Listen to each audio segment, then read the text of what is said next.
Once upon a soft Roman morning, in a sunlit villa nestled on the edge of a bustling town, a little boy named Marcus rubbed his eyes and stretched beneath a woolen blanket.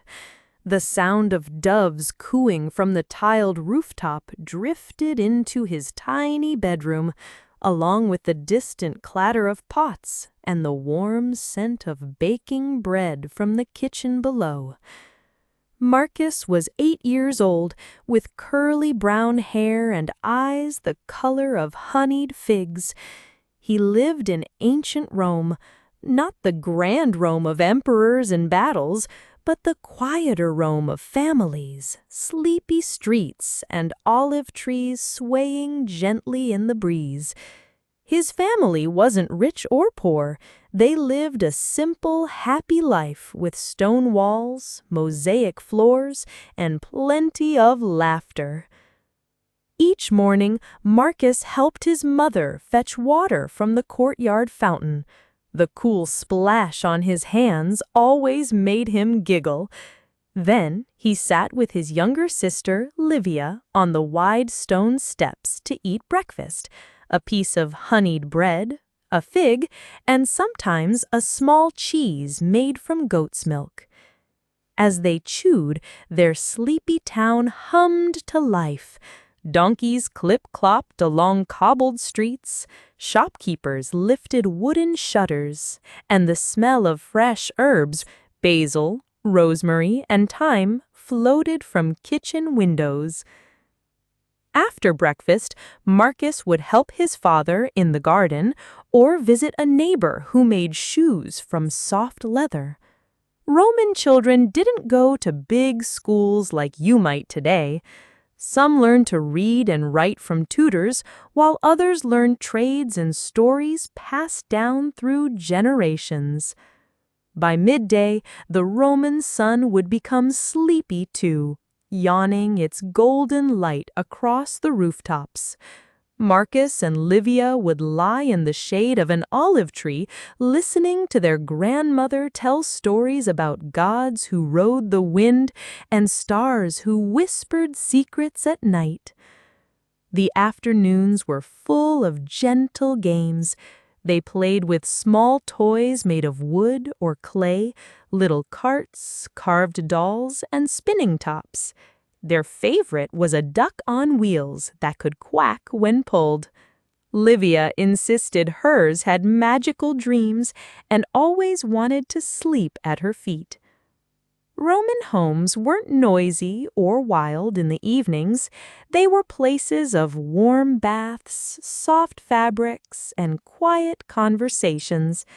And for children like Marcus, the end of the day was full of small, lovely rituals that helped them feel safe, loved, and ready to drift into dreams. Can you imagine what it might feel like to walk barefoot on a Roman mosaic floor, your feet cool against the painted stones? Or to nibble on warm bread while a friendly duck toy watches over you from the foot of your bed? Sleep in ancient Rome didn't just mean rest, it meant dreams of faraway stars and sleepy gods who painted the skies with stardust. It meant lullabies whispered in Latin and soft sandals tucked beside your straw mattress. How Roman kids got ready for bed, their snacks, and silly customs. As the Roman sun dipped low behind the hills, the world began to hush. The golden city softened into twilight, and little Marcus could feel bedtime drawing near, like a gentle breeze curling around his shoulders. In ancient Roman homes, bedtime wasn't hurried. It was a slow and comforting ritual, a winding path that led from a long day of play to the quiet hush of dreams. Marcus would begin his sleepy routine with a bath, but not just any bath. Roman homes didn't always have running water, so warm water was poured into shallow tubs sometimes scented with a pinch of lavender or crushed rosemary leaves. The scent swirled like a lullaby in the steam. Marcus loved the way the water tickled his toes as his mother gently washed behind his ears. "So you don't dream of Roman frogs," she would joke with a smile. After his bath, Marcus wrapped himself in a soft wool tunic, not too tight, just cozy enough for snuggling. His sister, Livia, always asked for her favorite night tunic, the one with the faded embroidery of a moon and stars, sewn by their grandmother when she was young. Then came the evening snack. Romans didn't eat heady meals before bed. Instead, they nibbled on small, soothing things: figs soaked in warm milk, a spoonful of honey, or bits of soft goat cheese spread on slices of bread. Marcus's favorite was honey-glazed walnuts, crunchy, sweet, and just the right amount of sleepy. And now the part of bedtime that Roman kids adored most, choosing their lectulus, or little bed nook for the night. You see, in many Roman homes, children didn't always sleep in the same spot. Some nights they slept close to their parents. Other times near a warm wall by the kitchen hearth. But Marcus and Livia liked the window room best, where the moonlight crept across the floor like a silver cat, and you could hear the owls hooting in the cypress trees. But what made bedtime especially fun was the silly tradition of the bread pillow. Yes, bread. Not the crusty kind used for soup. This was a soft, round loaf baked just for sleeping, shaped like a mini cushion, warm and pillowy from the oven. It wasn't meant to be eaten, although Livia once nibbled hers in her sleep and woke up wondering where it went. Roman children believed that sleeping with a bread pillow brought peaceful dreams and kept away bad ones, especially if you whispered a wish into the crust before dozing off. Marcus would hold his warm bread pillow to his chest and whisper, "May my dreams be filled with flying turtles." He didn't know where that came from, but it always made him giggle. Their pet ducklings, yes, real ones, would sometimes waddle into the room, peep once or twice, and settle at the foot of the beds.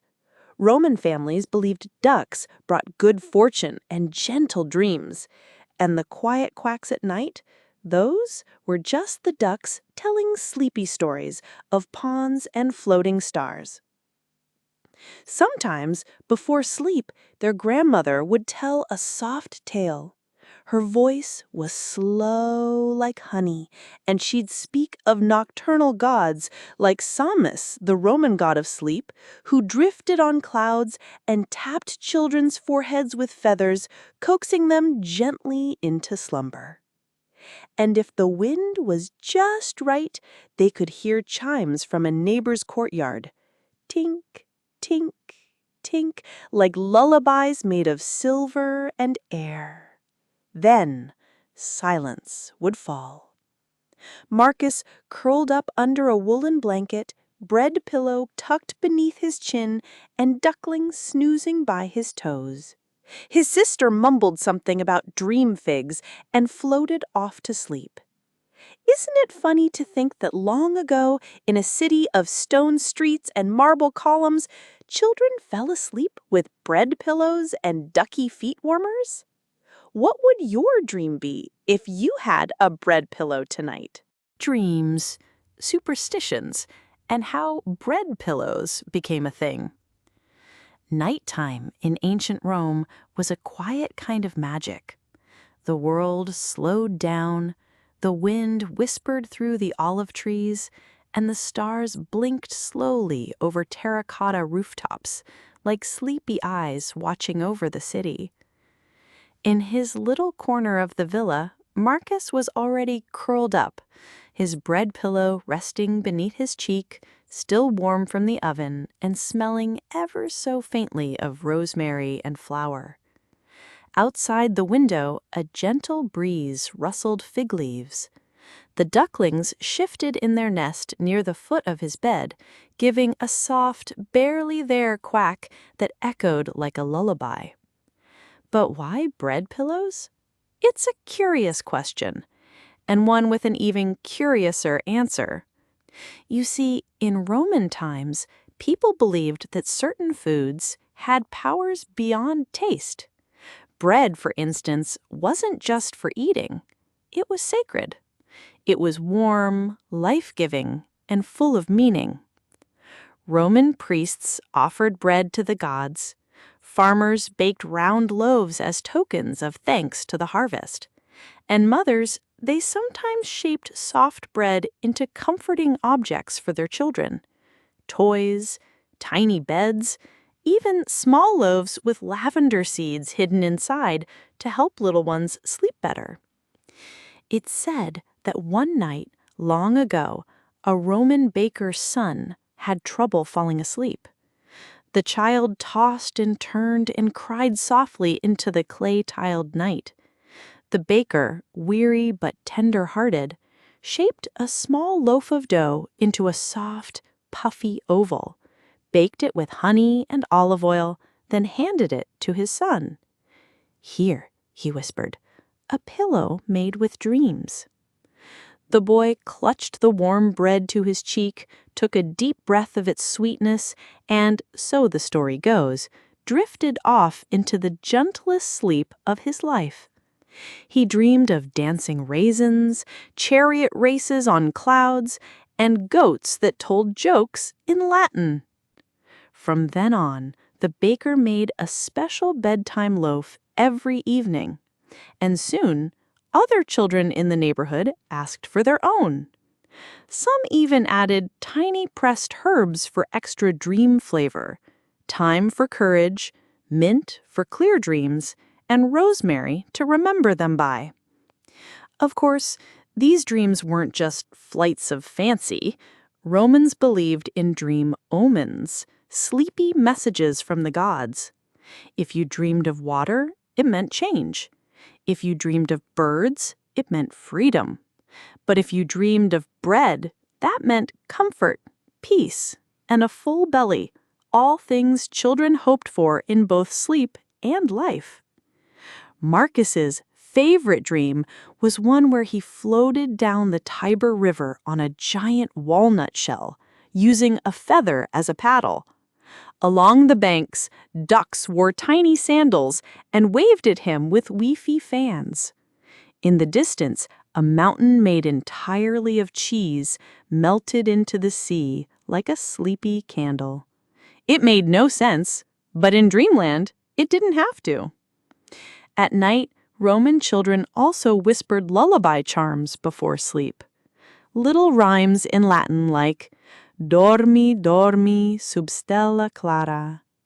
Sleep, sleep, under the bright star. They believed the stars would hear them and send down sweet dreams on tiny silver ladders. Even their toys had a place in dreamland. Wooden dolls were tucked under miniature blankets. Clay lions stood guard by the doors. And the wheeled duck toys? Well, they often became brave dream guides, quacking through the misty lands of sleep, keeping the shadows away. Grandmother would say, "Dreams are where the gods come to giggle." And so bread pillows became more than a quirky tradition. They were tiny bundles of comfort, a way to bring warmth, scent, softness, and even a touch of magic into the world of sleep. As Marcus drifted off that night, he held his pillow close. The scent of baked flour and herbs calmed his breath. His last thought before the dreams swept him away was, "I wonder if the ducks will talk tonight." And maybe, just maybe, they did. After all, in ancient Rome, dreams were as real as the moonlight, as silly as a